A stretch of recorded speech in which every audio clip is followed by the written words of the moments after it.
Stage za Boda Isingiro muri 2005 umunyamuyanja Isingiro nubo baaheebwa ebikwato omuri helmet, reflector na jacket okubahwera okuranisa za butandu.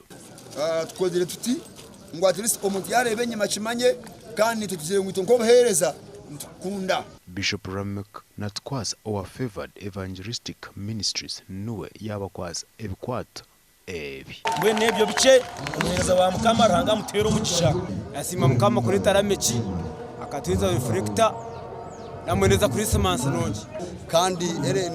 umurimo gutuganye wa munonga rahanga muherezo mugisha amukoreje omwizine rya Yesu no kushemererwa twubire muri hanga tuti zoba ryakira Bishop wanje yamati natkwasa okulangwisha nyamuyanja okora ecyashemeye kubara bakore omwizina rya Yesu obumwe akasente abana nebe kwasa abatraffic batwanga abapolisi batwanga kunkaka jakitaka nakukanaka magara gawe kanakawe nabone urubanza eshonga abantu twakoreki no kugira ngo hacyo umuntu abe nabasa kwiyo mushabazi nyamuyanza amutware mbarra ariko kutina ruguto bakwitora rwomere so ninshaba budiba boda kugira mugume mutayekare na munonga w'epicinsya ubutweto busare omuvugi omushuma azwiramisho kandi ngaruka nshaba abavugi ba boda abeyihangwe ningasha abantu abutukufuna ba intruders abo kutaho boda abo kuruga Kampala kubagira ngo tushemeye kuba ntumanya ngo mvugi wa boda oweciro ashemeye kuba nabazuye reflector eho ebiruko mugambaho